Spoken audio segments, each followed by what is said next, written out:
Good afternoon, everybody. For those of you who do not know me yet, I'm Laura Lecce, the CEO of VBN, and I thank you very much for joining us to this afternoon session. A session when you will hear about the extraordinary performances of our EU BIC community.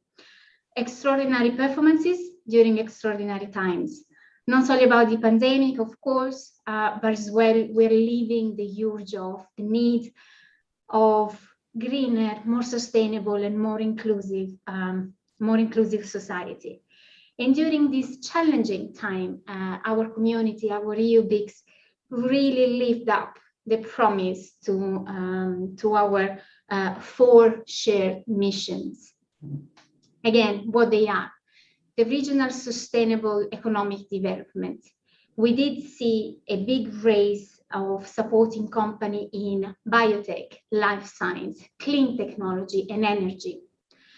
Top quality business support to be delivered to European entrepreneurs and innovators, supporting more than 28,000 innovative companies.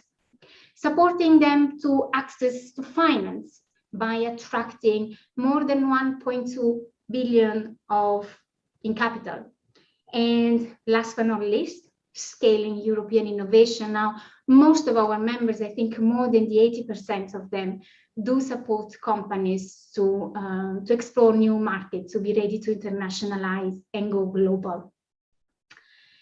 This session is really the result of a joint effort of the EBN certification and impact team that I thank you very much and that you'll see on screen in a while, but as well as the rest of the EBN team, our associate member, the Center for Industrial Studies, that helped us to analyze the data and develop the report. You will hear more. You will hear more the details about that. But as well, of course, thanks to all the EU BICs that have participated to the data collection exercise, without which we would not be able to measure the great impact of the job that they do perform.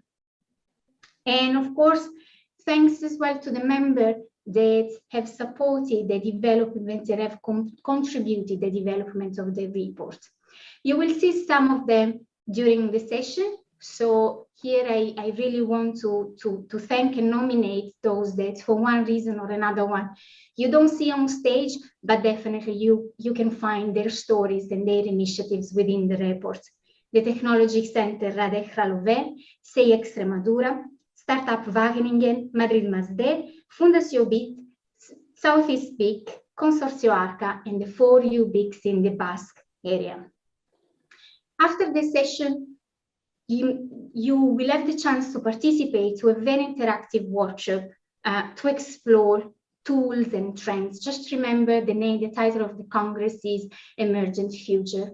Together, we will try to explore what type of community we can be and we will be, what type of tools do we need to get there to still make even a greater impact. So thank you very much again, everybody who contributed. I look forward to hearing the results and your inputs during the workshop. And I'm happy to give the floor to Florian and Amel from the EBN team. Thank you. Thank you very much, Laura. My name is Florian Sora. I'm Certification and Impact Manager at EBN, and I'm being joined by Amel. Yes, I am a Certification and Impact Officer. And we are very happy to be here to welcome you. Thank you for your time. We wish to present you in this session the performances of UBICs, the activities that they have performed in 2020. We are very, very pleased to launch the impact report. Some findings from the impact report. You'll see that we'll present some data in this session, and we are also recommending you to check out the document after the session or after the Congress, whenever we have the time. So in this session, what we are going to focus on is some impact metrics that we have, so obtained from the impact assessment questionnaire, but also from exchanges that we had with our members during the year. And we will be focusing later on some best practices in relation with the 4 missions that also Laura mentioned. As said, I really invite you to have a look on the impact report after the session. I think that it really englobes the visions that we have, the missions that we have, with some impactful stories and best practices that you can learn from. And this will be shared also later on with you and with the community after the session and after the Congress. Maybe about our community for those that are maybe not EBN members, but we are inviting you to be so. Our community at EBN is formed by more than 160 members that are certified, but also associate members that are helping a global community of companies to create, to develop and scale up. We are from EBN certifying their business services and bringing in the label of EU BIC. So EU BICs are incubators, are different organizations, incubators, innovation centers, accelerators, science parks that are supporting businesses in Europe and globally. Our 4 key missions, as mentioned, are regional economic development. This means that our members are very much embedded in their own ecosystems and contributing to the creation of wealth through the development of companies. They are covering a large spectrum of business support, from pre-incubation to incubation, post-incubation, and scale-up internationalization. They also are very much in contact with networks of investors, business angels, venture capitalists that can help companies to develop and scale up. And also they are very much well positioned to create connections with other BICs or other partners in other regions of Europe and the world to their internationalization and scale up services. And here in this presentation, what we really wish to cover some key elements related with the 4 missions in order for you to have an overview of the activity of our members last year and the last period.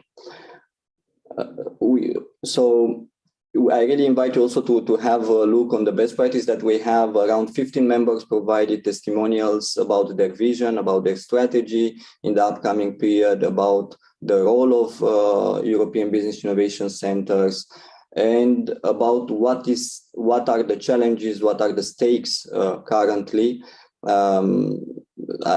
We have included some testimonials here. So there are concepts about being flexible, being open-minded, of course, in this new period, like a startup.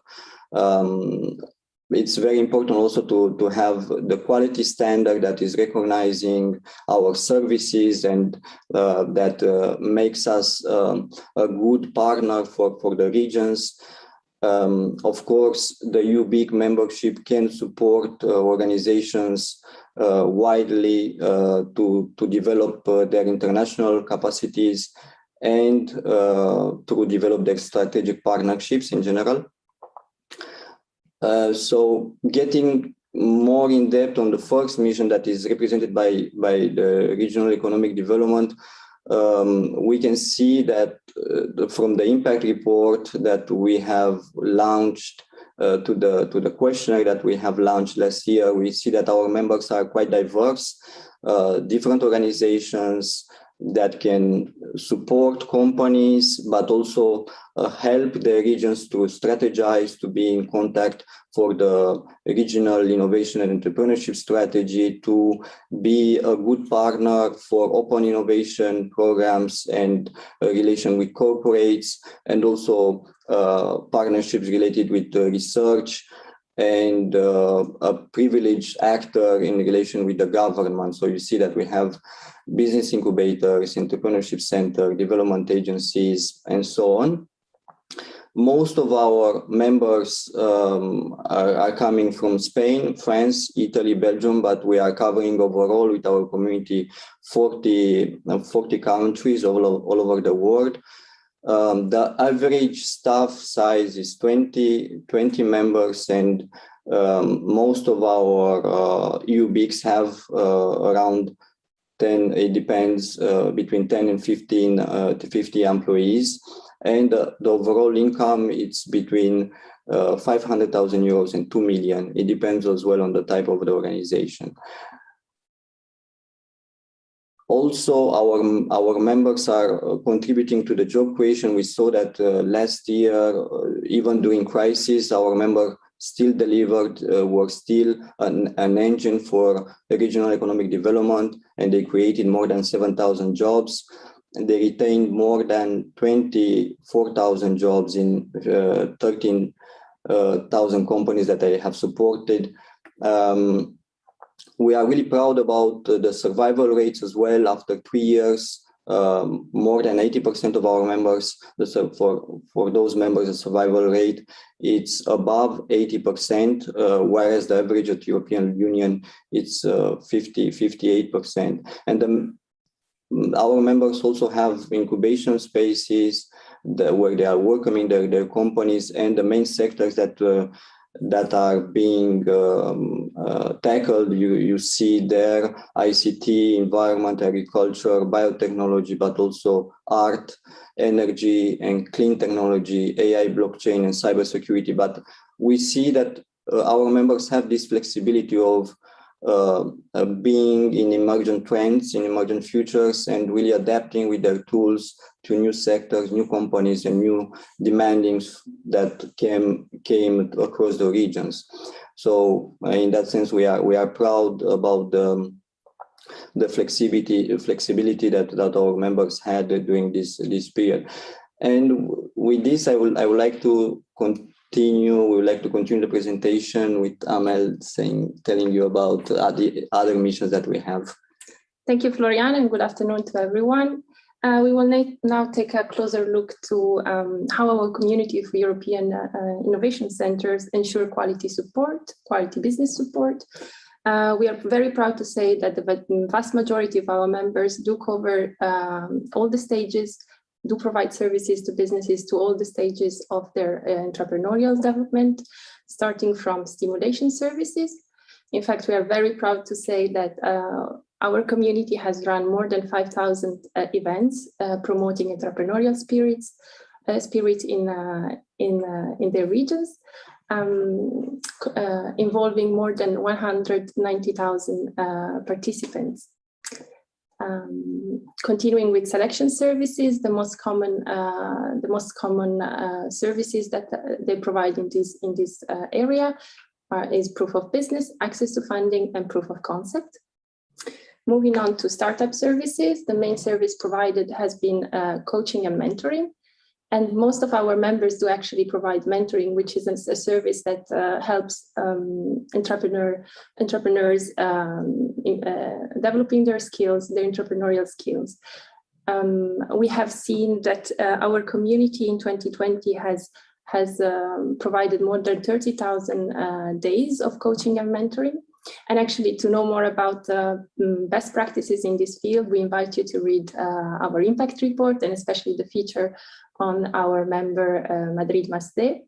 They actually do have a fantastic network of an international network of business mentors with more than 450 certified mentors covering 30 countries. Moving on to scale-up services. In this area, we see that our members provide several services, and the most common ones are access to funding, access to markets, and access to open innovation. Just to give you an idea about the extent of the impact of our EU BIC community, just last year, our members have received more than 50,000 inquiries from potential entrepreneurs, a third of which has been selected and supported. And through more than 1,000 support programs, they have supported 10,000 startups and almost 19,000 SMEs. Okay, another key pillar of the action of the EU BIC community is access to finance. And they do so by leveraging their ecosystem of trusted partners and relying on tested tools, programs, and best practices. Again, we invite you to read our impact report and know more about the event, for instance, the event of the Pitchfest event run by our British member, St. John's Innovation Centre, where they actually invite all of their network of investors, making it more efficient through scale. Going back to some numbers, again, thanks to the support of our European Business Innovation Centers, over 20,000 businesses have were able to access funds, raising an impressive amount of 1.2 billion euro. So that's quite an impressive number. And 60% of these funds were raised through private sources, mainly through venture capital and business angels. The other 30% was raised through public funding, and half of which was coming from EU funding, actually. Just a quick note on the graph on the right. As you can see, most of the funds have been raised by development agencies, and this is because they actually act as intermediaries managing both public funds and venture capitals. So I'll move on to the last mission, internationalization. And of course, being a pan-European and a global community, internationalization is at the core of our activities and of our network. And we have more than 80% of our members that actually have expertise in internationalization support. They do so starting from the very beginning in the incubation phase. So they support companies in their incubation phase, allowing them to access new markets. And they continue to do so by supporting companies growing internationally also through their scale-ups. So yeah, we are very, very, very proud of these results, and especially considering, of course, the challenges that all actors have been facing in 2020. And we are very proud of our community because our members have found ways to cope with the challenges of the COVID-19 crisis, adopting their infrastructure, new working modes, and the new support programs. So yeah, thank you to all the members, and back to you, Florian. Thank you, Amal. You can see the large extent in which our members are active. They are active with their regions. They are active with the companies in the business support, of course, with networks of investors, and in internationalization activities, in order to give you more concrete examples and to go more in depth on the examples that we also provided somehow in the impact report. I would like to invite some dear members that we have in the community. So I would thank you, Amel. I would invite now Samuel Bachelot from Atlampol. I will also invite Alexandra Badoiu from CEI Castellón, Mark Reiner from St. John's Innovation Center, and Rodrigo from DNA Cascais.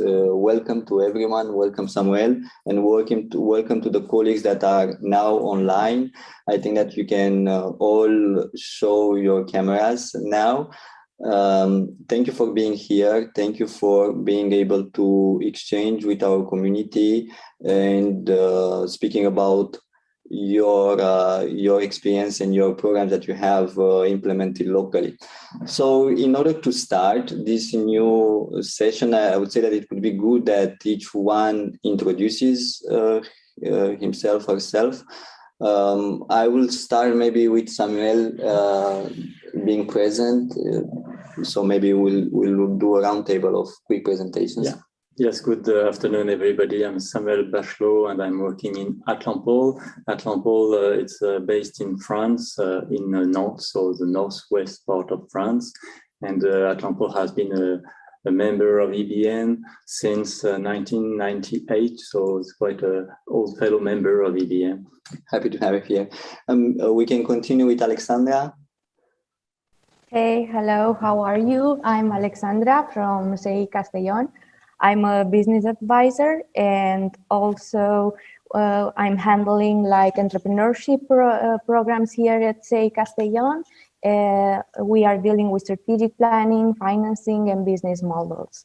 So what are we doing here in CEI Castellón? We are a non-profit organization promoted by the main public and private entities that stimulate the resources for the creation of wealth here in the region. Our organization was established in 1997, so we have some experience and we host a wide range of services and activities. And at the moment, as I said before, we have programs for entrepreneurs starting from business ideas, pre-seed, seed, startup, and even for scale-ups. And moreover, I think it's very interesting to point out that we have programs for public and private agents, for example, for city halls, and we work together to achieve solutions, to see what opportunities we can find, and also programs for specific sectors. For example, here in Castellón, we have the logistics we have maybe some problems and we are trying to see how we can handle it and how we can improve and find solutions to this sector. So overall, our mission is to foster the entrepreneurial spirit and energize the local resources to create wealth and employment here in the province. Thank you very much, Alexandra. Mark? Hi, Mark Rayner from St John's Innovation Centre in Cambridge, UK. I'm a coach, mentor, investment and innovation specialist, and that seems a lot, but at St John's, we sit here as the oldest innovation centre in Europe. We have our 35th anniversary next year, and we sit in between high growth scale up businesses and from the innovation centre and then the incubators. So the incubators tend to feed us new companies or growing companies, and then we're able to put our expertise together to add significant value for the region and for the UK and then internationally. Thank you, Mark, and happy anniversary. And Rodrigo. Hello, good afternoon, and thank you for the invitation and for the opportunity to share a little bit about the work developed by DNA Cascais. Actually, I'm project manager at DNA Cascais, responsible for the youth and the social and inclusive entrepreneurship. DNA Cascais is a local agency that was created in 2006, where the members were the municipality of Cascais, the business association, and the tourism association of Cascais, with the main aim of contribute to the local development of Cascais. Actually, the actual mayor of the city at the time, it was city councillor for youth and employment, and and Cascais. I think that you know where is Cascais, but Cascais is the best place to live, to work, to study, and also to invest. It's not us that said, we said it with proud, but it's some of the reports. For example, one today in Portugal, it was published a report that positioned Cascais as the third city. We are not a city, we are a village at 20 kilometers from Lisbon. We are the third best city to have business in the country, and that is because in 2006, by the initiative of the Carlos Carreiras, that is the mayor, and others, we create this agency to retain and to keep value in Cascais. I think that we can talk after a little bit about what are the challenges of the city that is close to a big city like Lisbon, like we are here in Cascais, and the need that we have to retain and to keep this value. And that's the reason why the DNA Cascais was created, with a strategy that was defined in 4 main areas. One was entrepreneurship education, business support, incubation, and support to entrepreneurs to get investment and to internationalization. Okay, thank you. Thank you, Rodrigo. I'm happy to see that you are going in line with our missions, and I'm sure that the colleagues around the table will also say that their places are the best ones to live in, but glad to know that you are nominated as one of the best. So I think that as we are seeing in our network, we are quite diverse. The type of organizations are quite different. Beyond going to concrete examples, we wish to know what is for you a new BIC? Why are you a new BIC, and what is this bringing on to you? So speaking about the concept of you BIC and as diverse it can be, personally, what that represents for you? Maybe we can start with Alexandra. For us, it's a pleasure to be a BIC member. This allows us to connect with organizations from different countries to improve our business support and to create networking and connection. And thank you very much also for your impact report. We're happy to be here and to help you with the numbers and help our community with the numbers. And I think we are totally aligned with the BIC mission that you specified before, such as regional economic development, for example, quality business support or access to finance. We still have to work on internationalization. But I think like sharing our experience and checking on what other members are doing, it's a very valuable asset. And we are open to collaborate with other members so we can offer better services for our community. Maybe we were thinking that maybe an exchange problem will be also interesting. We didn't participate in this type of program till now, but who knows, we are open it and looking forward to make win-win connection with other members. And moreover, we strongly believe that the EBM certification is a great recognition for our work, and we are very proud of it. Thank you, Alexandra, and for all of our members, feel free to connect Alexandra now that you know that she's searching for collaboration and mutual programs that you could develop together. It's because of this that we wish to bring you in the event in order to establish new collaborations. Maybe we can have the insights of Mark. What is for him to be a new BIC? Yeah, for us, it's really important. It's about the power of the network rather than power of just one. It's important that economic regional development is our key, but at the same time, it's looking at best practice, and also the UK government, kind of saw St John's as a very strong partner because of the EU-BIC relationship, and I honestly do believe that we're here to do exactly the same thing as each other. And as I say, the power of many has actually helped us over the last 12 to 15 months since we've been in the struggle for COVID. And it's been a pandemic. And we're coming out of the other side, and we're going to come out stronger. And having friends around the table and collaborations and to be able to take that forward in the next 5 to 10 years is going to be extremely, extremely important for all of us. Mm-hmm. Thank you very much, Mark. Rodrigo, what is a new BIC bringing you, and why is it important for you for the Cascais to become a new BIC?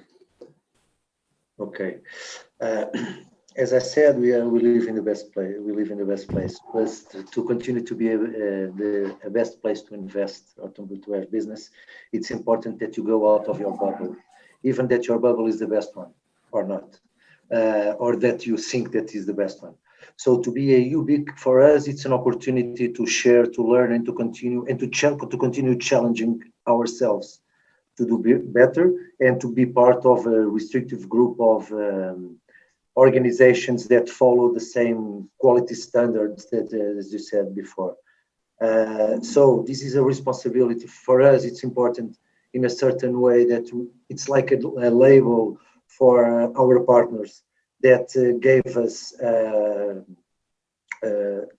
certain recognition of the work that we develop, and that gave to these partners and to these members and to entrepreneurs the confidence that they are supported by an organization that followed certain quality standards. but it's also being part of a bigger picture that is, and I agree with Alexander about the exchanges and so on, because if you want to continue to innovate, to create value in your territory, it's important that you go a little bit behind, that you go a little bit, that you saw a little bit further and see other perspectives and bring new ideas, new ways of support entrepreneurs and so on. Okay.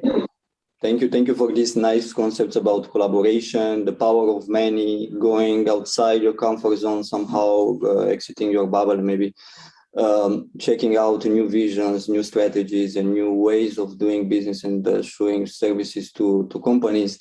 What do you think, Samuel? What is for you also Newbie? Well, from Atlampol's perspective, first, I would say that at Atlampol, we are also supported by the local authorities and the government in our action. From our perspective as an innovation hub, very well linked territorially, it was important also to be fitted with bespoke, high added value services that we can provide for entrepreneurship and entrepreneurs. So that's why we found in EBN the right environment, the good skills to help us develop these services and continuously improve them so that we would stay at the state of the art of business support. I would also answer from a more personal perspective. I've been working at Atlampol for 15 years now. And I remember when I was applying to this organization, it was very important for me to see that this organization had international links, that it was not isolated, but really with this the window open to the rest of the world and to the Europe, and well connected with peer organizations. I remember also very well the first time when I went to the Congress, the first Congress I attended in EBN, it was in Naples. I think it was in 2005. And I keep a very good souvenir from this first Congress. Of course, the place was important and contributing to that. And the Congresses are always organized in very nice places, so that's important. But also because I found that the network was very warm, welcoming for people, and I felt immediately at ease in this network. And I think I've attended all the Congresses since. Yeah, we believe in the power of reciprocity. We believe in this power of creating familiar environments, alike environments of members. And thank you for this insight.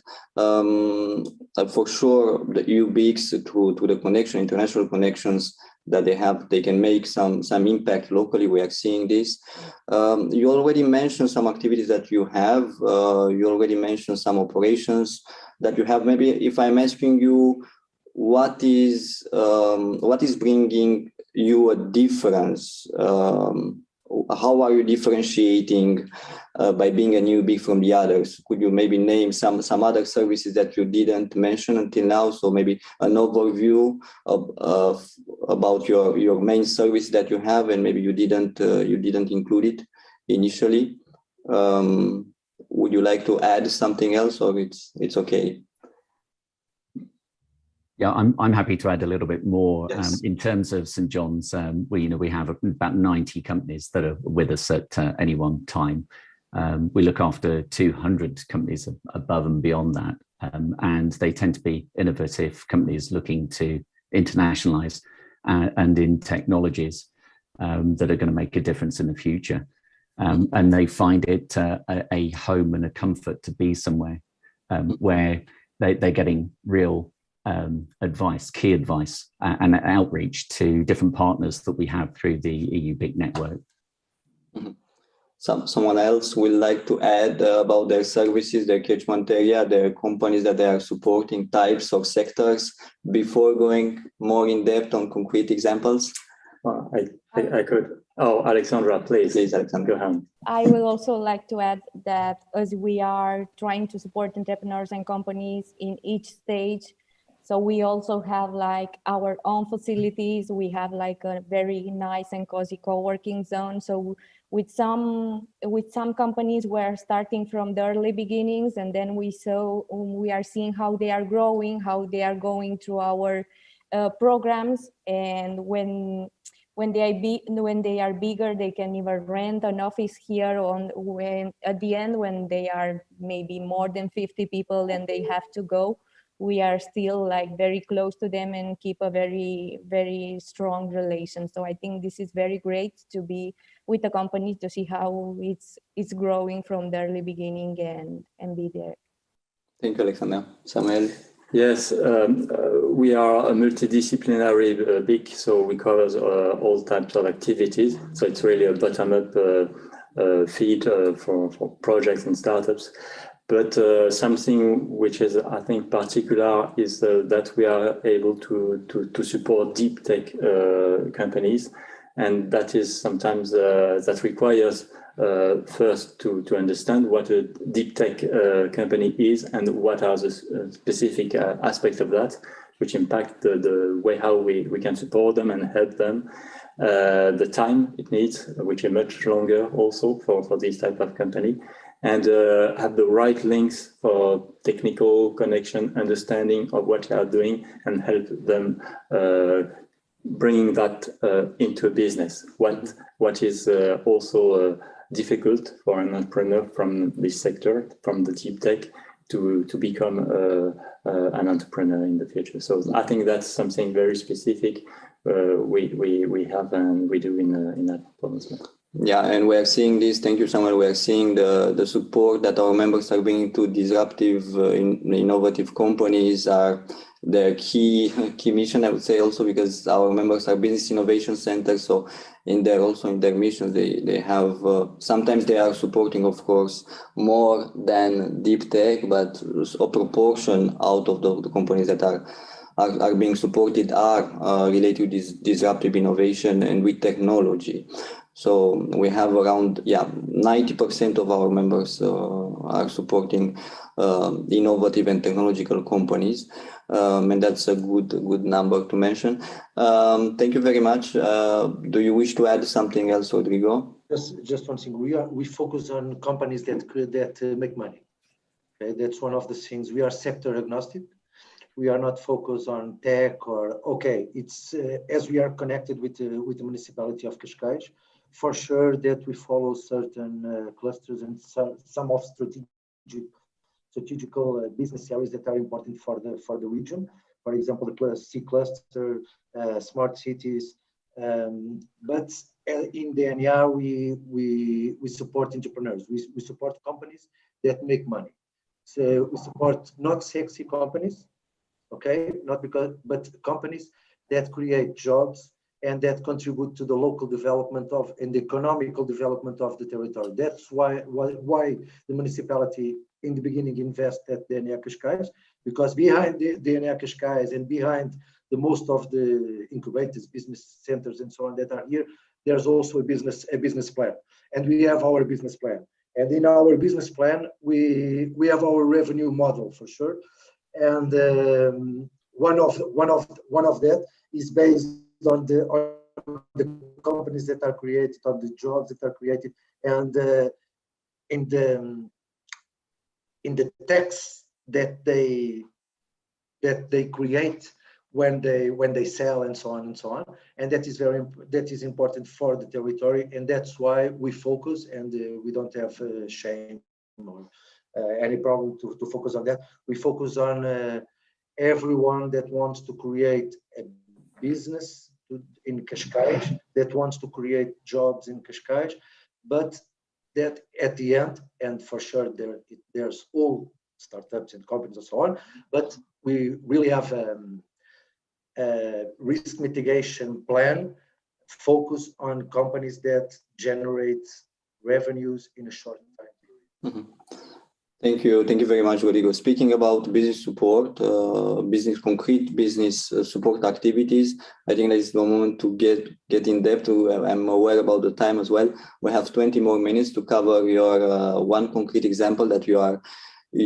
are having. So I would invite you to speak about our 4 missions with concrete examples. So regional economic development through entrepreneurship creation with Rodrigo. Then we'll be delving into acceleration program Orbita with Georgiana, then in Pitchfest with Mark, access to finance, and then internationalization with Samuel, speaking about concrete examples, speaking about processes, how you are building your programs, what is working, what is not working. So by speaking about entrepreneurship, youth entrepreneurship creation, we know that this is really important when we are striving to have companies that we wish to support. The entrepreneurship creation is important. Youth entrepreneurship is great. It's important in order to have leads. Then for supporting companies, how are you doing it, Rodrigo? So which kind of activities you have related with entrepreneurship, youth entrepreneurship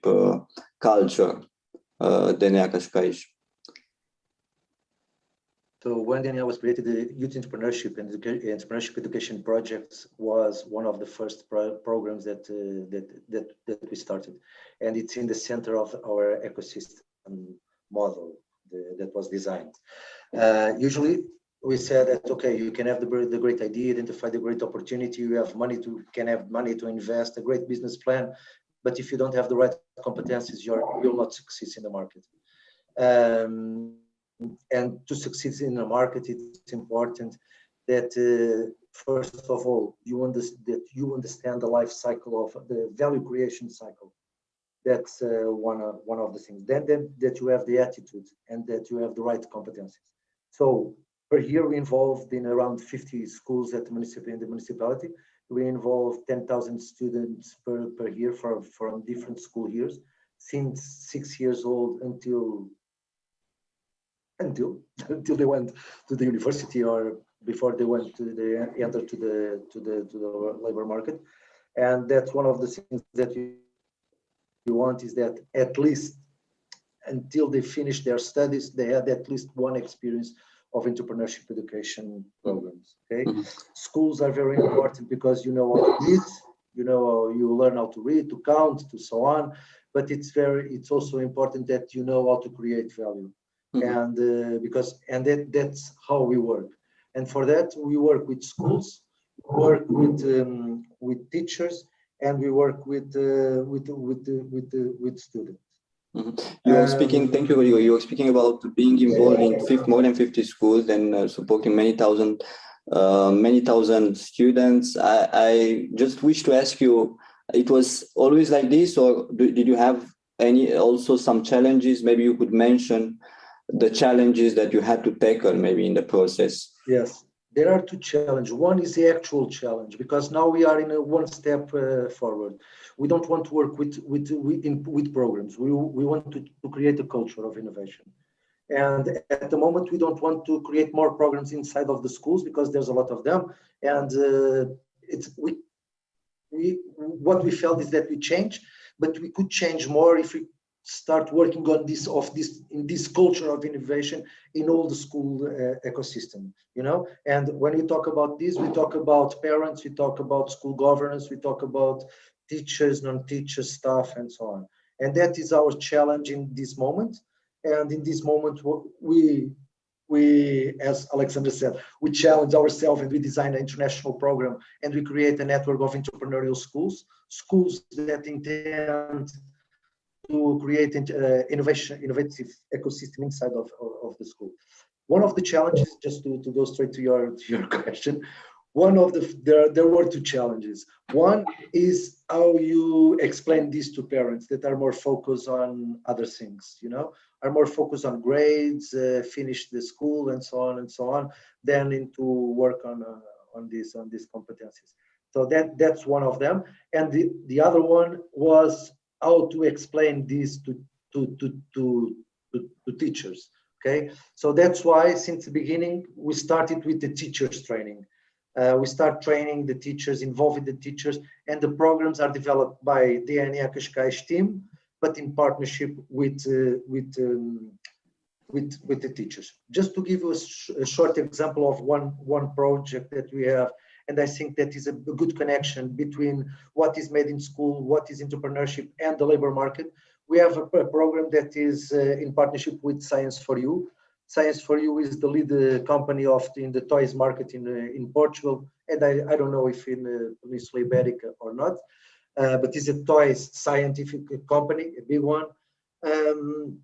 And we challenge themselves to create a program where the students and the young people design. So they explore, they get to know the company, they identify the opportunities inside of the company, and in the school, with the support of the biology, chemistries, and so on teachers, they create new ideas for this company. Okay, and the ideas and the project and the prototypes that will succeed, the Science for You will build it, and they put it in the market with a fee for the students. Thank you. Are you involving also some of your companies in order to bring nice examples or testimonials, best practices from your companies that are supported to inspire these young students? Yes. One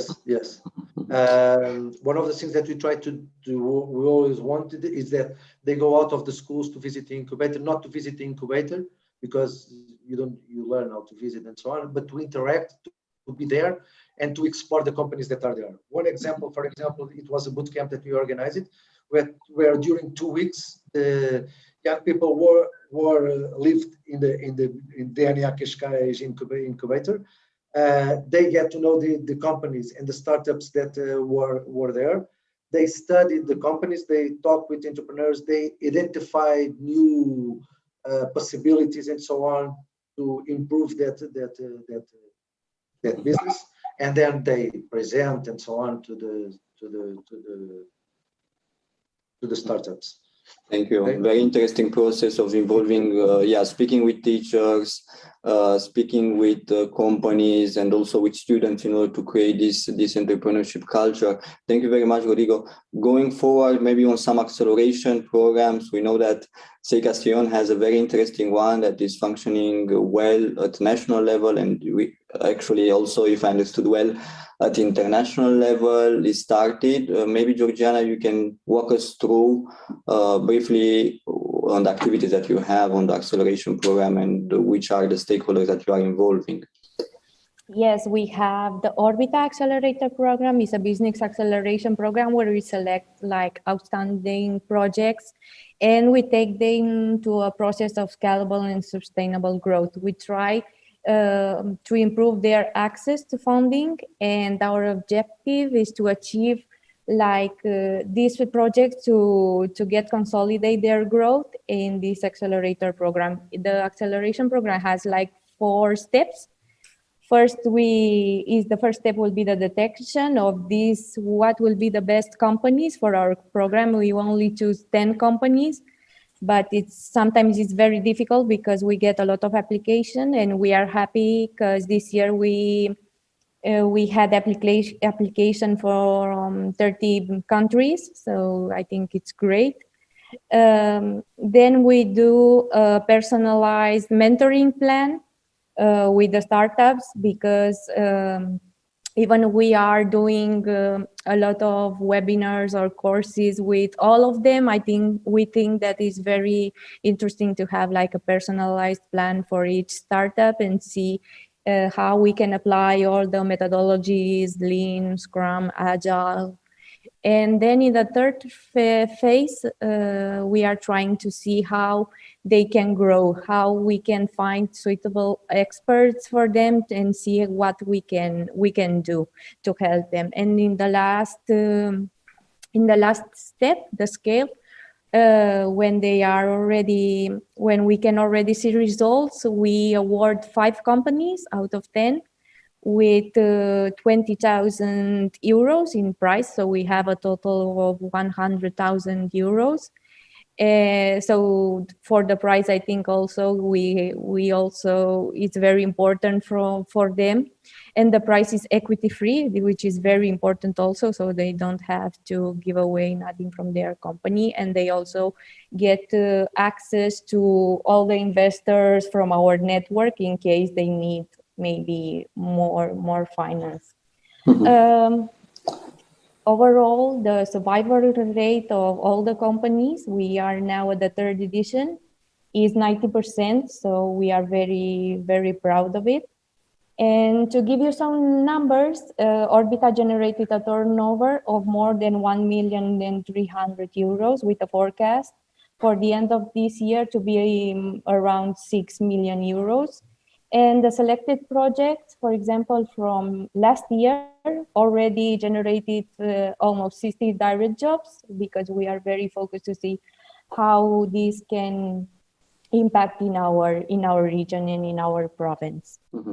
That seems very, very promising, very interesting. How did you manage to do it, actually, Lilian? Because it seems that it's very successful. Of course, you have application from 30 different countries, I suppose, from EBN members as well. Hopefully, if not, you can contact Alexander in order to tell you more after the session. But who did you bring at the table actually to discuss initially in order to build this acceleration program? Who are more public entities or also private, maybe investors? Which are the key actors for the program? Yes, but the biggest challenge was to convince the public administration from here, from our area, to collaborate with us, to make them see that this acceleration program will be really useful for the companies. We will really help them to grow and have a positive impact in our region. So that's why one of the main requirements for the startups that they want to join Orbita is to establish their facilities here in the Valencian area. And they also can even choose our facilities. But yes, it was the biggest challenge was definitely the public administration to make a project that they really could see that it's different and it's going to work.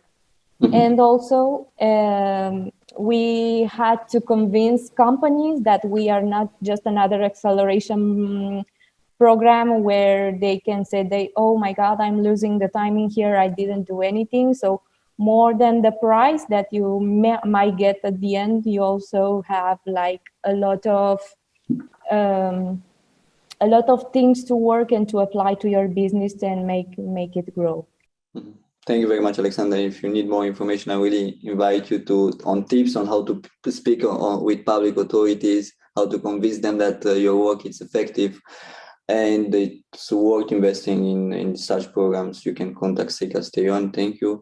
Another mission that we have at EBN, it's one essential, of course, for the growth of companies, that is access to finance. Of course, a company in order to create, develop, scale up needs funds, needs money.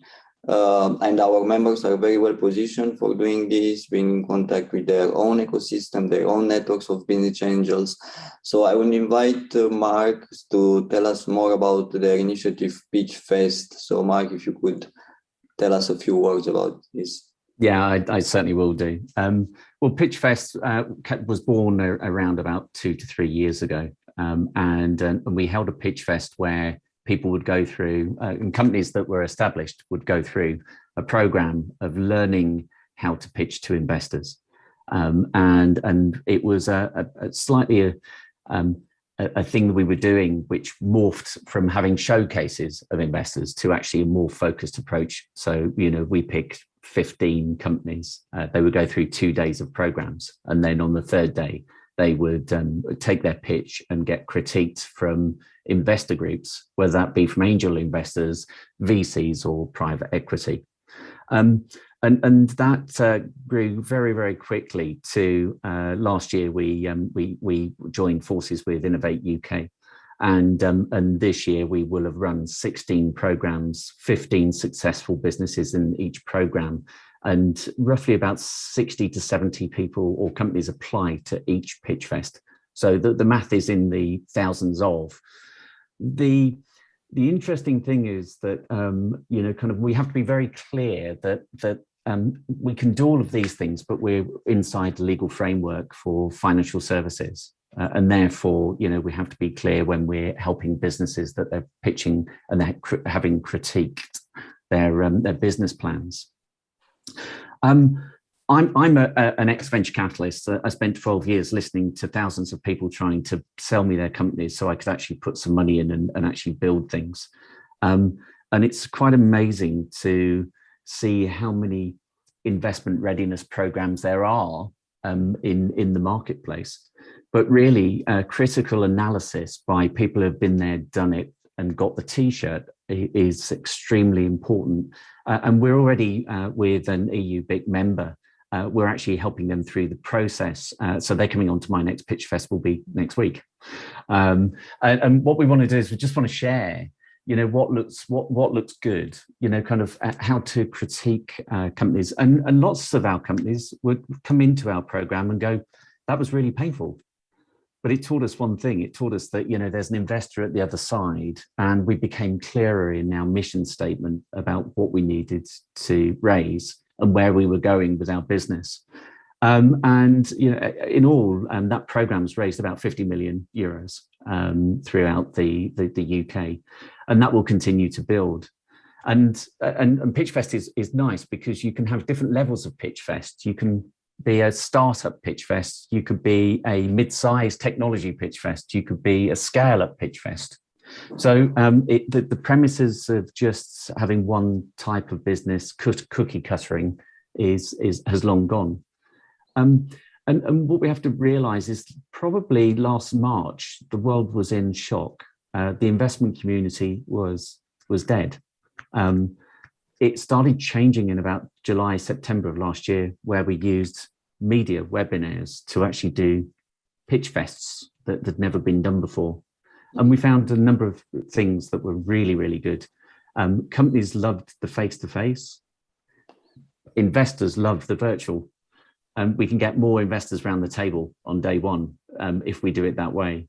And we just see that every EU BIC should be doing Pitchfest. It really is an amazing program. And once we've actually finished with those, we actually give them onward support as well. So for the next 3 to 6 months, they actually are talking to us. So the shutters don't just come down, but we're helping them on the next part of their journey. And it's really fulfilling, really fulfilling.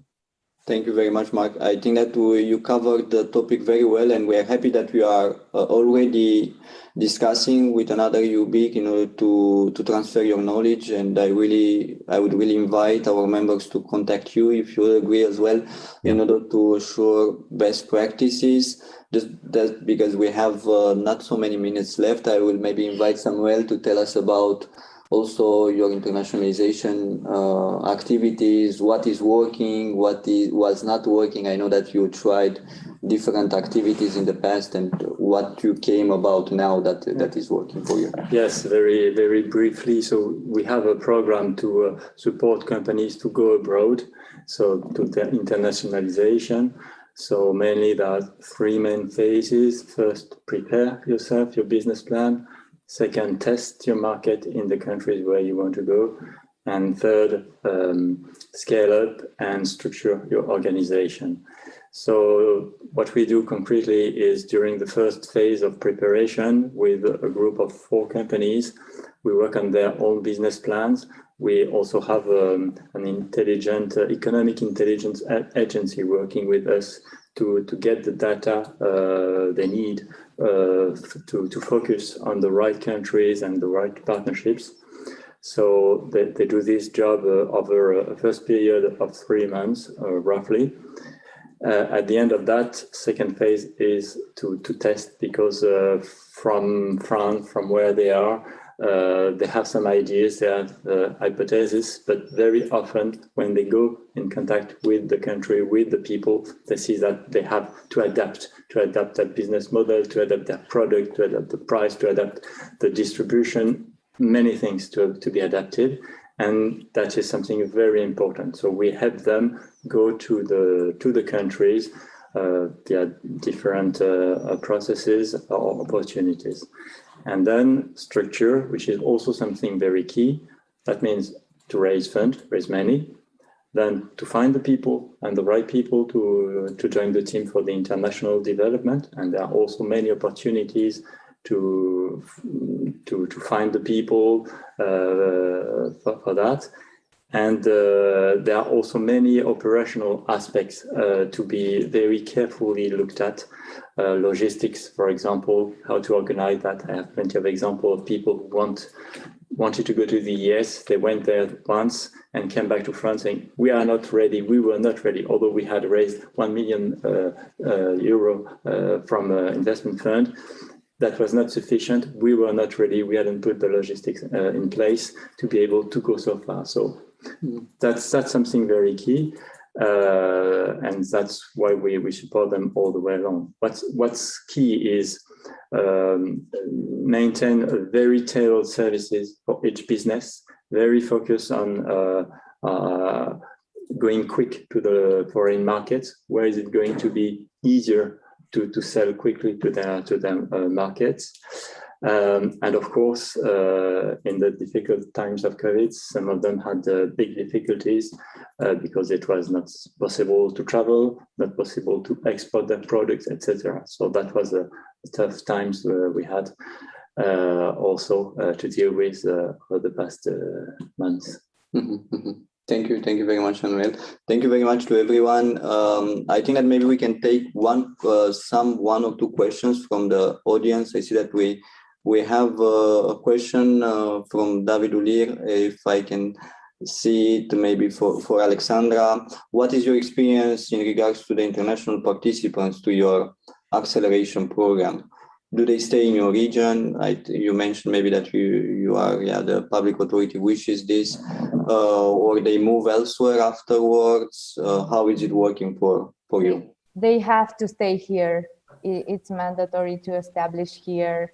So the program is mainly in Spanish, but we had also some international participants. But will be better and easier for you if at least maybe one member would understand at least Spanish. And of course, this would be much better. Okay, thank you very much, Alexandra. Maybe a last question from Nahel from TIEC Egypt for Mark.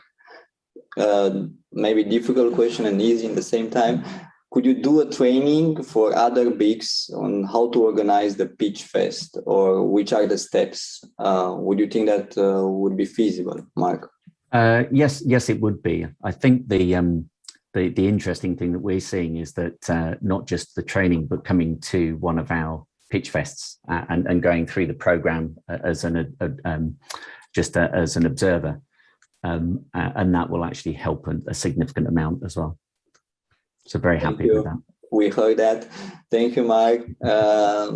So we'll be in touch with Nahel and with Mark, and with all of you that wishes to be in contact with Georgiana, Mark, Rodrigo, Samuel. Maybe you can also put your contacts in the chat afterwards on the platform, so the people can reach out to you, or they can reach you to Swapcard. Thank you very much. It was very interesting to see different initiatives that we have coming from entrepreneurship culture to acceleration, to access to finance, and also internationalization. I think that this really gives a flavor to what you can find in our impact report. We are really inviting you again to have a look over it and to read it when it will be sent to you. Thank you for this. We are proud to have these members in the network, and many others that are also connected and try to bring the community to another level. And speaking about maybe the future, speaking about next steps, at TBN we are working on what the future is bringing to us. And in this sense, we'll continue with a session about the future of business support services. In the meantime, as my colleague Bram will be taking it over, maybe we can also grab a coffee, a tea, a glass of water, and jump to the other session that we'll be coordinating. Thank you very, very much again to everyone for your time and the experience, and much appreciated. And continue to the next session with Bram and future of business support services. Thank you. Thank you, Florian. Thank you. Thank you. Thank you very much. Thank you, Florian. Thank you, panelists. Indeed, without calling the word what we think it is, but have a little moment before we connect and dive to the new session. We'll be roughly 50 minutes engulfed in working on the futures of business innovation, business support, and the 4 missions we talked about. So again, I don't call it what it is, but let's grab a quick coffee and reconvene in 2-3 minutes and get a quick breather from the screen. I'll be here waiting for you before we start.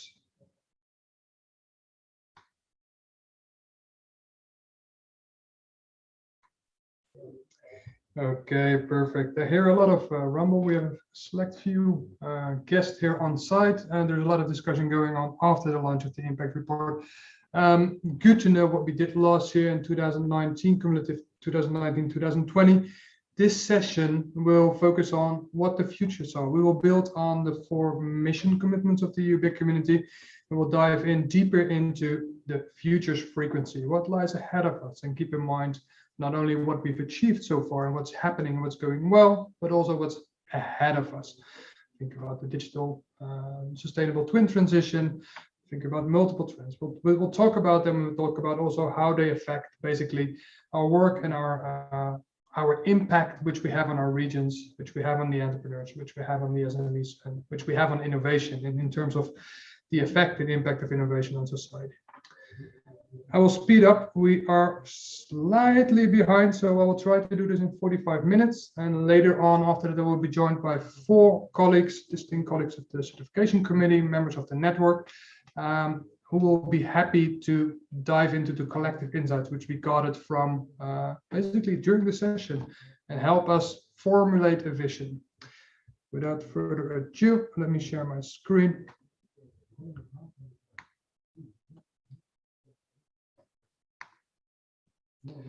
There we go. Welcome once again. My name is Bram Pauwels, working at EBN as well, and I have the honor to work with you on the Futures Frequencies workshop, which is a workshop provided by Citra, which is the Finnish Innovation Fund. We're very pleased that we have the content and have the tested methodology in this Congress as well, so we can really make steps forward to designing and exploring the emerging futures. Few keys, few aims of this workshop. Obviously, with this workshop, we try to make foresight and futures thinking a bit more accessible and more inclusive, and most of all understandable. So put a question in the chat if I'm not understandable. Could be audible, but could also be I'm rambling. It's after all 3 o'clock. Basically, what we do want is your input. It means it's a simple workshop. We don't need to be a foresight professional, but you will see that the impact is quite interesting, what will come out in the end. One of the background ideas, of course, is that if we're going to succeed in the transitions, that the ecological crisis, but also the emerging trends, which we just discussed, it demands from our society, it demands from you, me, future generations, from business incubators, from entrepreneurs and startup, more people and organizations to join the work and feel that they are capable and they have the agencies and skills to co-create the future. There we are. In the futures session, we're going to connect around our missions, which I shared already in the previous sessions. We're going to collaborate and work on our common vision, which we will see. And we'll start to pinpoint actions and work towards actions for our future scenarios. Let me move quickly to the next slide. Let's start with this question, the future, what comes to mind? Very quickly, as will the whole character of the whole session be, it's a fast-paced session. Don't think too long about your answers, unless we really encourage you to think a bit deeper about the answer. There will be one moment, and then I will give you the cue. But now, top of mind, 1 or 2 words, add your name. What comes to mind when you hear the word futures? We'd be more than happy to see your answers in the chat of the live discussion. Again, there are no right or wrong answers to this question, so top of mind. Let's get it fired up here. I have some issues in following the chat because the studio has only so many capabilities. So I am on my phone and I will see if I can follow the chat going on.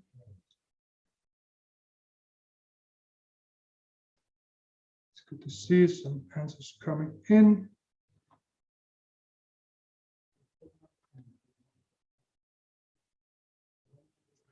For those coming back from a refreshing cup of coffee or just a bit of a screen break, we just started the workshop Futures Frequencies. We're 5 minutes in, so feel free to join. You're perfectly in time.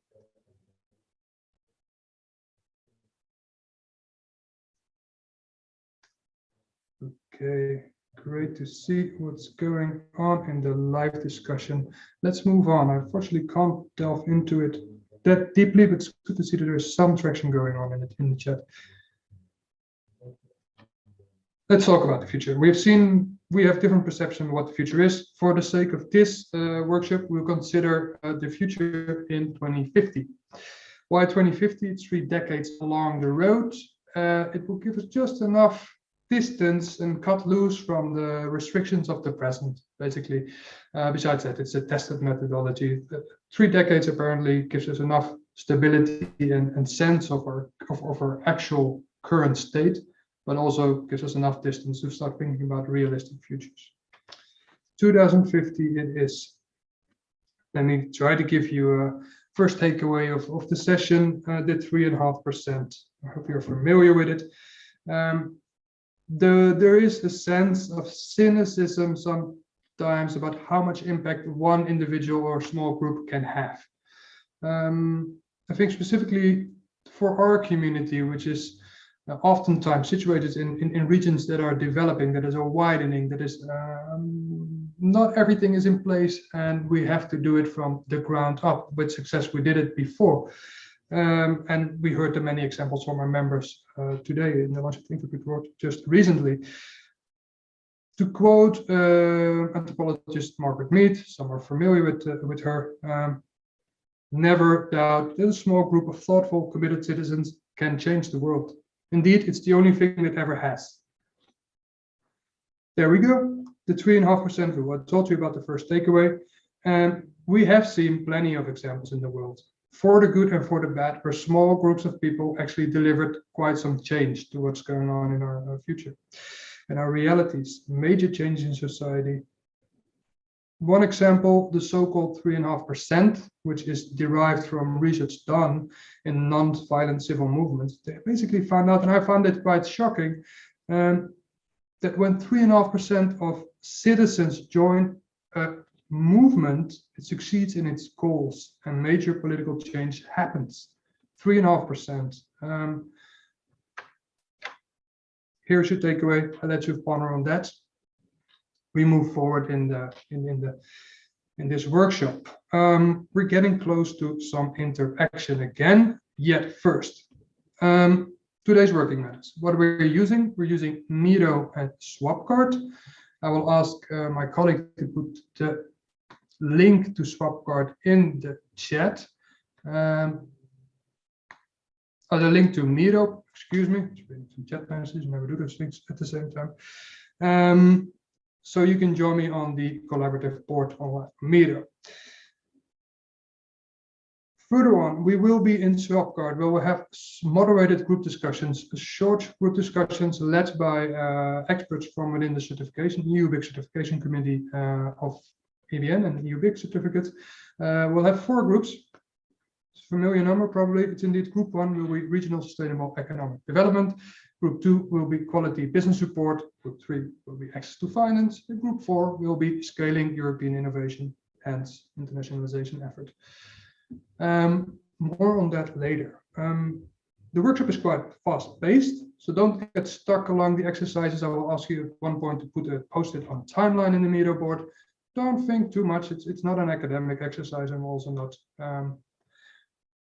inventing the wheel by ourselves, to use more blatant term, but it really is about what we see when multiple opinions come together on such a media board or in a session. You will see there are many synergies and interesting differences as well, how we perceive the future and what we think is actually important or not. And I think that already alludes to the next slide. We will challenge our assumptions. Before we do that, let me tell you one thing. The workshop, as you notice, is tailored to the team fitting to the EU BIC community. We focus on the future of business innovation and entrepreneurial support, and we follow our mission commitments.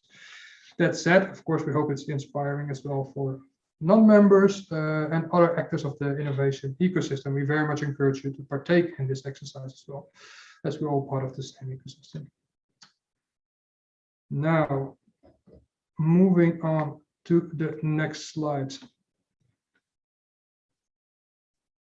A few house rules.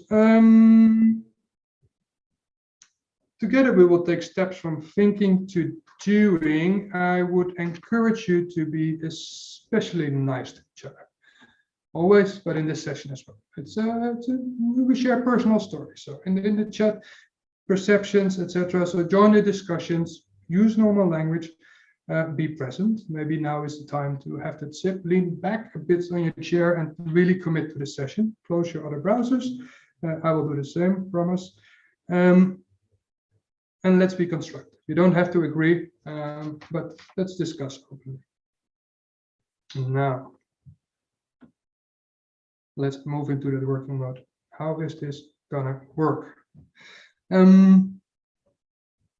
move on. The fish has so many funny remarks, but let's move on for the sake of time. The Miro chat will be the Miro board. The link will be shared in the chat. Have a look. You will find yourself, and I will give it a quick sneak preview of the Miro board. You will find yourself a nice white screen here where you can basically put your post-it and put your name on the board. There we have it. On the torch, we have a few participants already.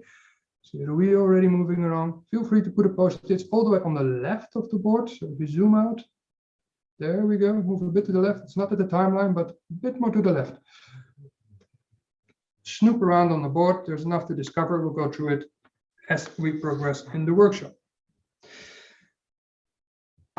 How are we going to do this? Very quick theory session, very brief. I will try to keep it very short. It's interesting, same like a 3.5% rule. There will be some nice nuggets of interesting facts which we haven't seen yet so far, which will help you to get tuned in into the right frequency for the future. 3 core components of this workshop is basically challenge, imagine, and take action. We will focus on the first 2, challenge and imagine. The third part, it will take too much time. It will take too much time in this digital setting to take the third part on. Nevertheless, we will decided to have the third part concluded at the end of Congress in the final session of Congress on day 2. We'll take the insights which we gathered today in this workshop and we apply them and take it on from there in the final session of Congress. Not only we use it in this final day of Congress, we'll be also using it down the road to coming months towards Congress 2022 already. And of course, it will inform us a lot about what EBN can do to strengthen the EU BIC community. Furthermore, challenge, imagine, and take action. We will start with some challenging. We will have a quick example of what imagining might be. Interestingly enough, and I will share that already, imagining has a lot to do with the present as well.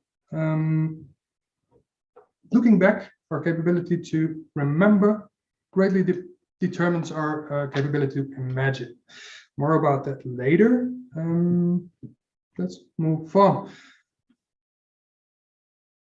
Respect has to be paid for the founder, basically, and who stood as one of the founders, I think, the inspirators of this session. Norwegian-born sociologist Elise Bolding. Elise Bolding, a while ago already, took part in the peace movement conferences after World War II. In a panel discussion in one of the conferences, she basically asked the disarmament experts working on a peaceful society after World War II what a world would look like if there were no arms, if there were no weapons in there? Surprisingly enough, none of the experts had an answer. In Elise's words, or Ms. Boulding's words, they didn't know what they were working for. It would just be a world with no weapons and no war. End of World War II, no more weapons, no more war, and that's it. But what kind of society would it be? What kind of institutions would we have, etc.? Ms. Boulding started to develop workshops, which she invited as well, one of the first, to look forward to 30 years in the future and then think back of what kind of steps needed to be achieved in that session. From there, later on in 1919, that said, Boulding was nominated for the Nobel Peace Prize. It was not nothing. The questions she dared to ask, the courageous questions she dared to ask. There we see that challenging and listening really provides a foundation for imagining our futures. They're not enough. Getting ready for the future and being really prepared and actually designing the future, of course, takes action. Hence the third part in the workshop, which we'll deal with later. Once more, just to reiterate, I see it on my notes here again.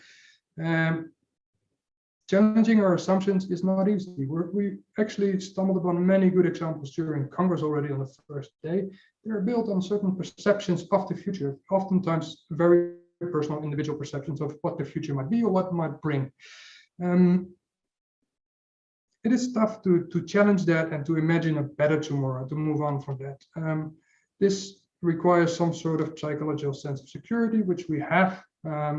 Again, to reiterate, let's be kind to each other today in this session. Moving on. What if? Powerful, courageous questions. Remember Ms. Boulding's Elise's story for a moment. She had the courage to ask a difficult question. What if there were no weapons in the world? Courageous or not, I'll let you be the judge of that. We heard what if questions down the line earlier, most recent. What if life could be multiplanetary? Elon Musk. See what it leads us. But also very, very relevant at the moment. What if Europe's economy could be climate neutral? European Union 2018, most recently. Good examples of people who had the courage to imagine what if, and things changed once they started to ask the question. I jotted down a few what if thoughts we had here within the EBN Secretariat, tailored to the team. Some questions that come around. What if hyperconnectivity radically breaks all geographic boundaries? What are we going to do with our quality of business support? What are we going to do with scaling European innovation? What if society profits financially from state-funded innovation? Big topic, huge topic. Mariana Mazzucato deals with it. The European Commission has dealt with those kind of questions. And I think the EIC recent funding schemes are based on these kind of courageous questions. Anyways, there we go. Just one more, I think, just give a very strong example, Jean Monnet, one of the founding fathers of the European Union, of course. What if countries that were previously at war with each other were to create a community? It was the founding father of the European Union. Doesn't have to be that shocking where we're working on today, but it is also a question, and I wouldn't have the guts to say that question accelerated the change. It is out there. We start to direct a vision, and we start to direct common ground where we can rally around. We start to shape our ways towards the future. There we go.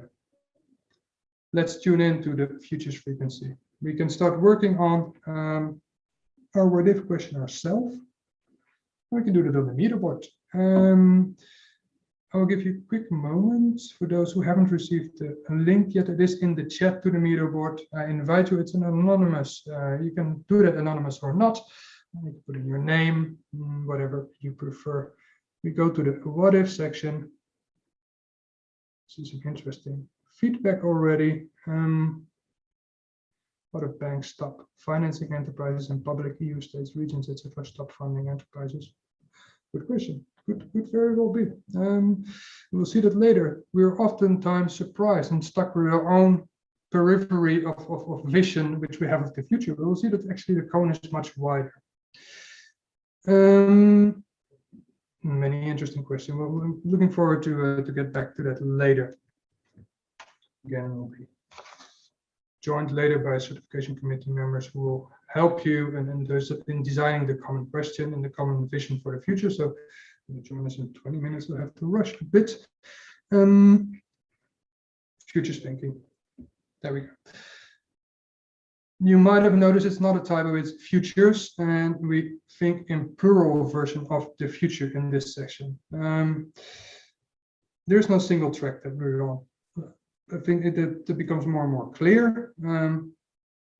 The future is shaped by our actions and decisions in the present. It's shaped by things we don't do as well. And we can influence them because the future does not just happen by itself. We have a responsibility as well. I personally adhere to that. Take it whatever you want. It's a heavy word, responsibility, but we have a responsibility to think about long term. Recently started to do that already. The European Commission starts to work on foresight reports. We see that other countries around the world start to think more long term. And I don't mean 3 to 5 years. I really think, what if in 30 years down the road, what could happen?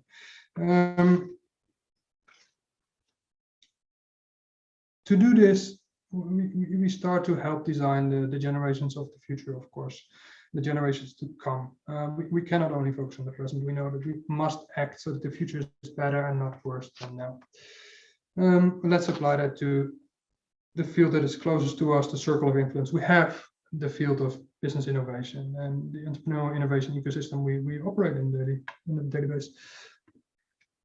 Here we have it, the futures cone. You might remember, just said a few seconds ago, our periphery is sometimes just too narrow. We can think of the future as a cone. Let's take an example over here. And we all have a personal cone, what we think is possible, probable, preferable regarding the future. I think it's also interesting to consider what we characterize as preferable futures. Meaning, what is the direction we would like to move towards? What is the scenario we have in mind? They are one way by which we try to make the uncertainty about the future more manageable. We do that consciously and subconsciously. We also see there are a few wildcards, which are surprising events that we need to try to take into consideration what we do. Because our cone of futures is often too narrow. Our awareness of what the possibilities are that could happen are not best suited for the present moment, the present time we live in. It's characterized by high complexity and vagueness. There are many elements which are starting to design themselves into a new reality, from the economy to ecological pressure to digitalization. You can come up with many things. Our cone of possibilities is too narrow. The range of possibilities we consider plausible and probable is too narrow. That is why we are surprised as well if something unexpected happens. You see in the wildcards, thinking the wildcards through, in the top Brexit, we see Trump, we see Corona, the COVID-19 pandemic. It had credit crunches. It has happened before. And they are not impossible, and they're not implausible. Yet, there's no shortage of these kind of threats. In our time, I would like to emphasize that there is a shortage of inspiring and hopeful scenarios. That's what we're working on. I mean, the future, again, doesn't just happen. It is made. Let's challenge briefly.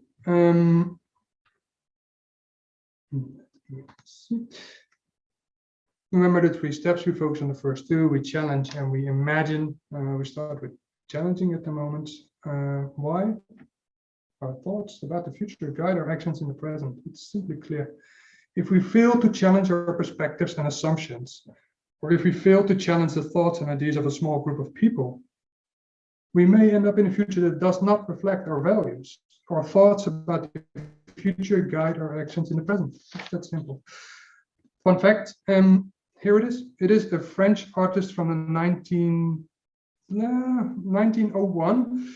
Very early 1900s, and this is how he thought a school classroom would look like in 2000. Easy to challenge, but there are certain things that basically that stand out in this assumption the artist had about what the future would look like of education. One thing that stands out, it has only voice. Students have some kind of headphones where they've fed in books into their minds. Some other thing that we can challenge about this vision back then presented, they were all sitting in the same setup in lines, in rows, which we see still. It's quite technology focused, which oftentimes ideas about the futures are, which don't have to be, of course. And there's a teacher sitting on a podium. We do see that sometimes still. Here we take a shortcut. I would normally invite you and to think deeper about what we can challenge about our assumptions due to examples we have of future scenarios. But we can hold still for a moment, indeed, maybe reflect on the examples that we're giving in the previous session. If we focus on youth entrepreneurship in a very important stakeholder group, in a very important audience, indeed, we need to bring along. Yet in the other end, we also have an aging society, which is a potential group of could be and would be entrepreneurs holds. Access to finance, we saw some interesting examples about what if the scenario happens that companies are not funded anymore. What will happen, or the other way around? What are the assumptions that you have that we should be aware of? We are raising to, we're getting almost to the group sessions. Imagine a preferred future. We're moving on to the second section, where I already said we're going to imagine what is down the road, what the plausible scenarios are. To do that, we also have to look back. So I'll ask you, before we start applying our superpower of imagination, to use the words of Yuval Noah Harari in his book *Sapiens*. As far as we know, we are the only Homo sapiens that can talk about things we've never seen, touched, or smelled. Debatable, but it's indeed questioning. We can apply the superpower of imagination in this workshop. Let's move on. We build on the what if question. Indeed, remember what has been shared earlier, that our capability to remember greatly affects, directly correlates and correlates with our ability to imagine. So let's look back for a moment. Challenge our collective history and collective memory. We're going to ask you to move in the Miro to the timeline, which is on top of the Miro. And I share with you first a few examples here. Let's look back to the past for a moment to see different events that happened in the 21st century and are now actually affecting our 2020 and 2021 reality. Shocking for me, in research, the first business incubator opened in New York in 1959 by Joseph L. Mancuso. Never knew that.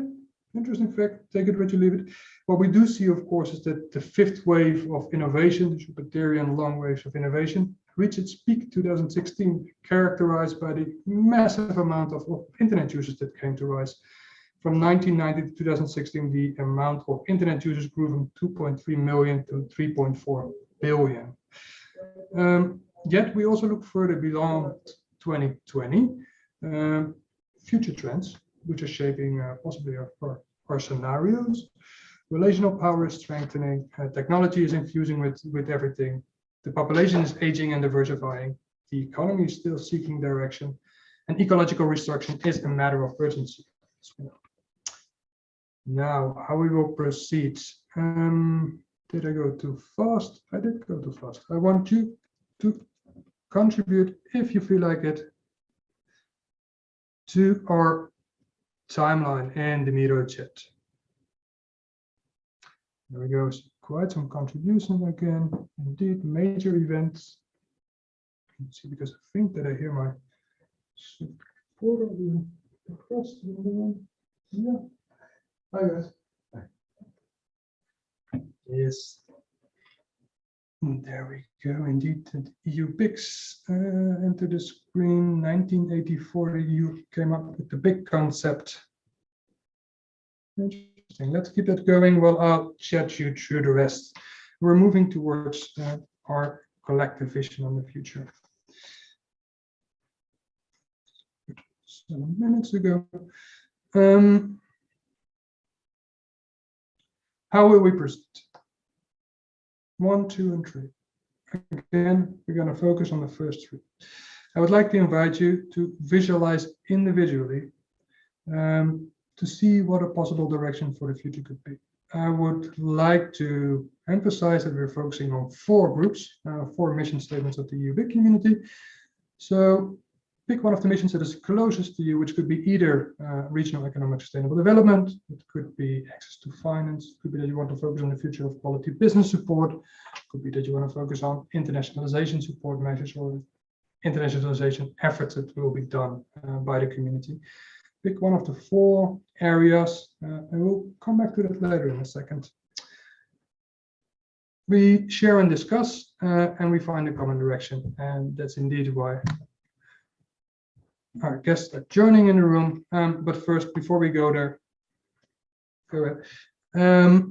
I want you to imagine a preferred future. We'll work for about 7 minutes. We have a bit of relay, so we'd like to invite you, a bit of latency, to be back at 3:45. It means that we're making up 5 minutes. Awesome. And then we share basically what your vision for the future is. To work towards cohesion and then more synergies within our futures, I would use the sentence structure which is mentioned in yellow, which has the following structure, which you can see there. How does it read out? For example, in 2050, the EU aims to be climate neutral, which is an economy with net zero greenhouse gas emissions. This could be a statement which you apply on one of the 4 mission commitment areas. If you have any questions about this, feel free to post them in the chat. I'll move to my phone to see if I can go into the live discussion as well. Take your time. Have a small break from your screen. Walk around, grab a piece of paper, blank document in your laptop. What do you wish to strengthen before 2050? We come back here. We'll be here. I will cue you audible that we are back.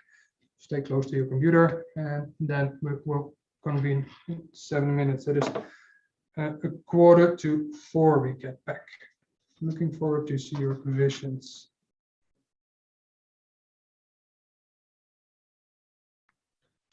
Yes, there we are. We are back.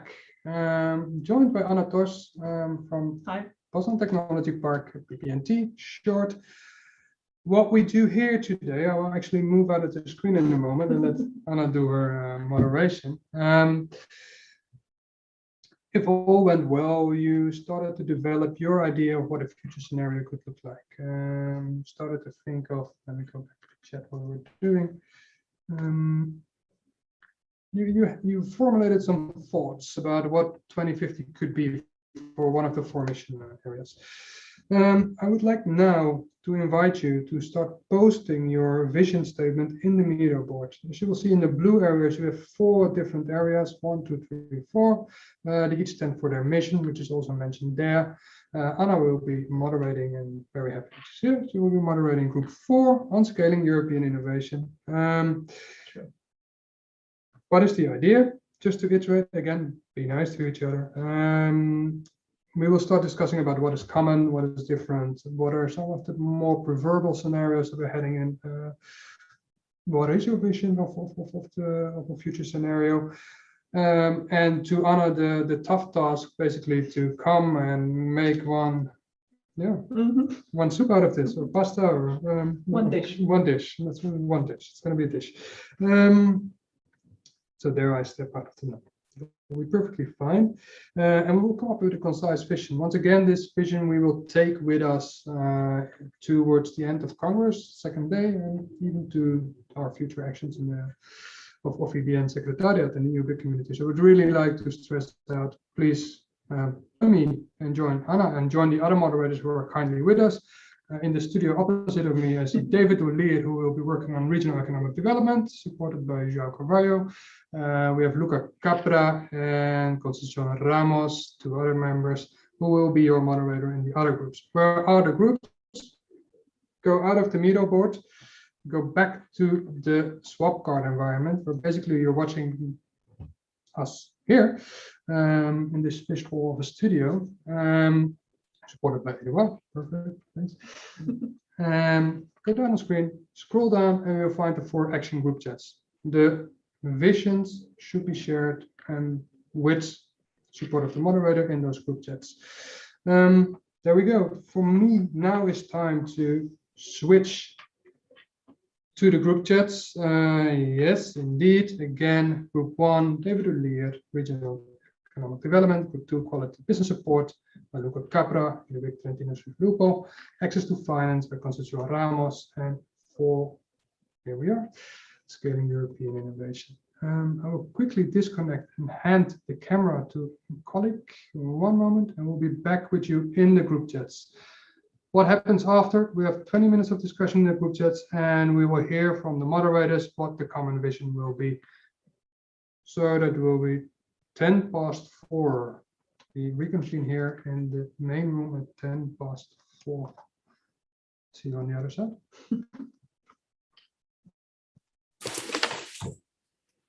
Okay. There is a 1-minute delay, so don't expect anything to be on the board already. It is also very nice if you want to have.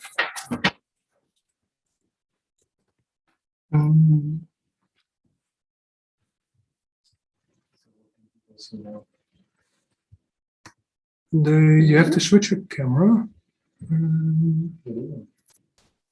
And if you go to dot to the camera on this, there you go. Yes, and we can hear you. I leave it up to you, Anna. Okay. It will take some time for people to join. So, Anna, you have to see this screen here. Yeah? I have it here. You have it here as well. Yeah. Okay. Also, anything you need from me? Okay. So I presume there is no option that we see each other like in a breakout room in Zoom. Not in Zoom, but we could see each other here. Basically. So here, maybe then I can full screen and then we wait until the others join. Yep. Should normally be other people joining. Okay. So that's nice the place where. Yeah, so maybe I just leave this open since you have to now. Which means I can't follow the discussion live. And if we do it another way around, so to have people here and Miro there, because it will be more natural, I believe. Then I will have the camera from you back. No, it will be hard, by the way, because that means that I have to exit the Zoom. I don't believe it works. I don't think it picks up the camera now. Anyways. So no. Will be hard. We'll wait for a moment to people join. Okay. I'm really looking forward to the discussion and the ideas you have.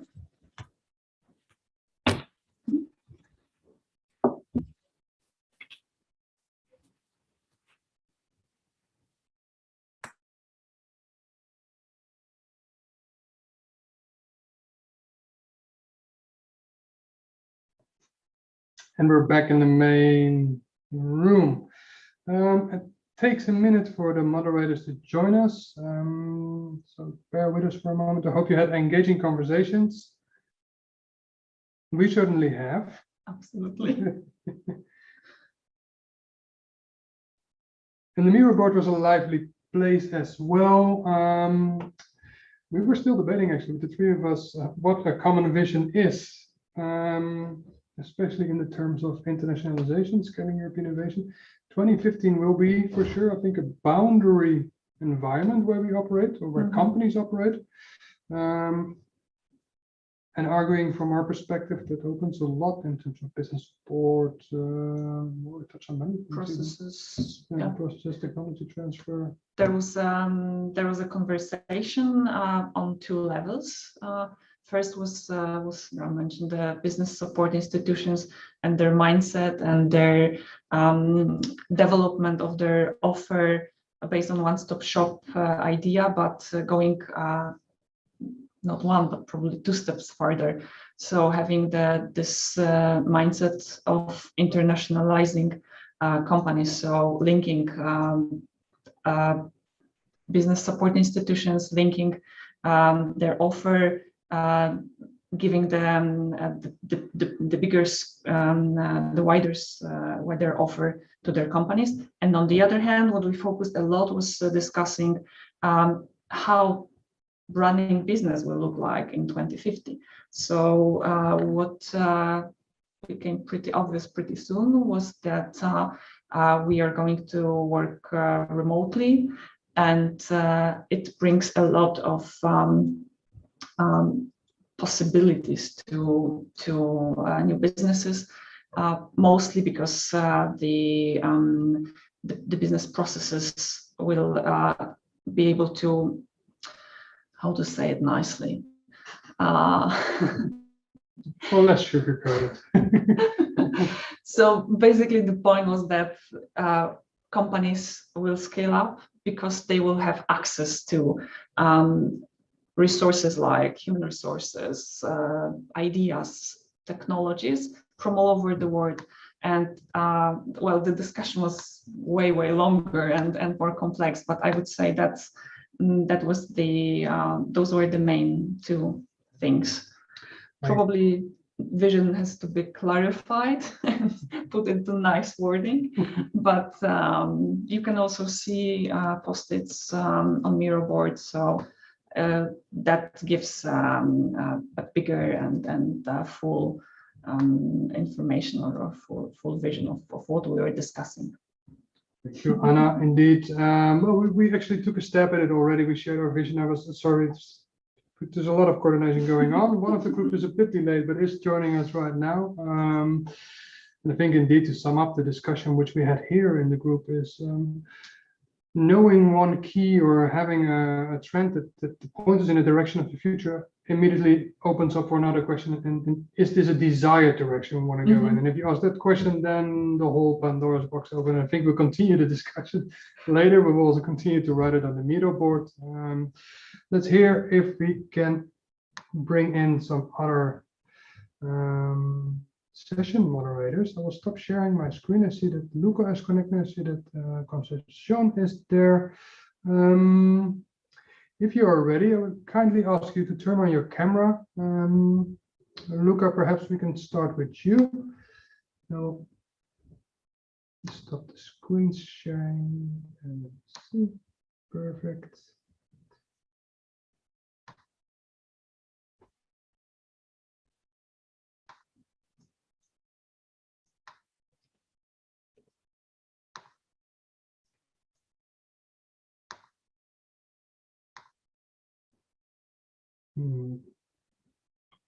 Luca, can you hear us? Would you like to share your results of what happened in the group?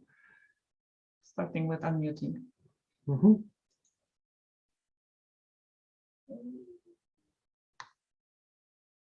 We can't hear you.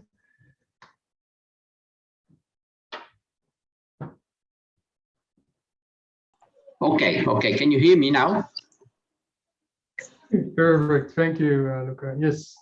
Sorry, with this platform. it has been an operation, and thank you for bearing with us. Can you see me and hear me? Yep, perfectly fine. Now I'll add. Okay. And we'll add David. Okay. Yes. Yeah, perfect. Luca, would you like to share what occurred within your group? Well, I put a post-it in Miro, but I will explain. We spoke about different things. No, we spoke about the physical and digital, no, physical incubation and digital incubation. what is the best, and we come to a common understanding that probably we have to use both according to also to the kind of companies, but we cannot probably in the future use just one of it. We have to find the right balance. Another thing that emerged in this group was that we have to strengthen some capacities or skills of our enterprises. Instead of the past, when we were concentrated to develop their internal assets, the team and so on, the idea, the technology.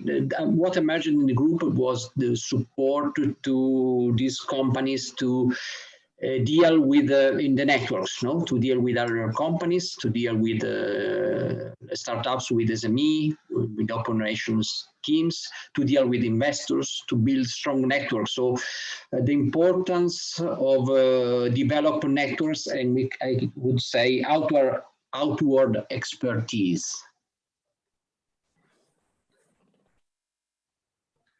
Great, thank you indeed. It has quite commonalities what we shared earlier already. Definitely is enough food for thought to explore. Thank you again, Luca, for moderating the group. Thank you for providing the common vision for 2050 from your perspective and the group's perspective. I'd like to move to David. Could you share slightly what is your common vision, what emerged, or what is your, I don't know how busy it was in your group chat. We had some issues with traction in ours. Later on, it evolved. And those are interesting questions to deal with, actually, also in a smaller group, we noticed. So I'm very curious to hear from you, David. What is your vision for 2050 on regional economic development? Hi. Our common vision is formulated in Miro. It's formulated in a somewhat cumbersome way because we try to integrate all the elements of the discussion, which was interesting. It reads as in 2050, we as EBN want to develop healthy innovation ecosystems with strong interconnection between innovation actors and services promoting entrepreneurial and creativity skills for people in all regions. Now, what is maybe more interesting than the statement itself is the discussion we had, as we were coming from different directions to the vision. Valerie from Laval was talking about the need to have spaces for creative people equipped with tools that can support people in bringing their ideas forward. I was suggesting somewhat similar things along the lines of entrepreneurship and creativity for young people as a tool to address new challenges, which I think is something that will be critical for resilience of economies in the future. If we don't have the young generation prepared for solving problems, then we have a problem. Niall from Egypt was emphasizing the importance of interconnection of actors. So the common line, if you like, was how to get connected and pool resources to address new challenges and identify new business opportunities. So these were the ingredients that were coming into play. Could you repeat the last 5 seconds, David? I think there was a bit of disturbance on the. Yeah, I was saying that these were the ingredients from which we tried to formulate the vision. The ingredients was about creativity, innovation, learning, collaboration between different actors and diverse actors, and facilitating the interaction, supporting the young generation in acquiring these skills so that they can address the challenges that will come in the future. And that's the formulation that you can see here, all leading to the final point, making regions well equipped for new challenges of the future, which we never know what they would be. Perfect, thank you. I see that Concepcion also was able to join us. Concepcion, would you be ready to share your results of the group chat? Yes, of course. Hello. Yes, we were discussing about the future of finance for entrepreneurs and startups. And can you hear me? Can you hear me? Yes, perfectly fine. Oh, okay. Yeah, we were concluding that it was important to differentiate the moment in which the project is. It's not the same for an entrepreneur to get financing that once the business is running and 2 years have gone by and the financial needs are different.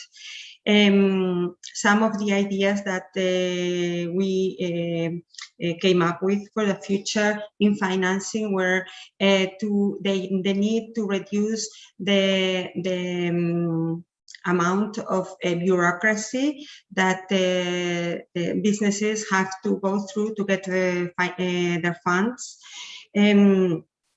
Also, it would be good if BICs could have an easier way to connect entrepreneurs with right investors. The possibility to combine different ways of financing, public and private, because they don't always, it's not always easy to combine both ways of getting funds. Something ideal would be to that in a future entrepreneurs and startups could get quick and immediate financing that would be available for them. To find ways to get more innovative ways to finance startups and small medium enterprises.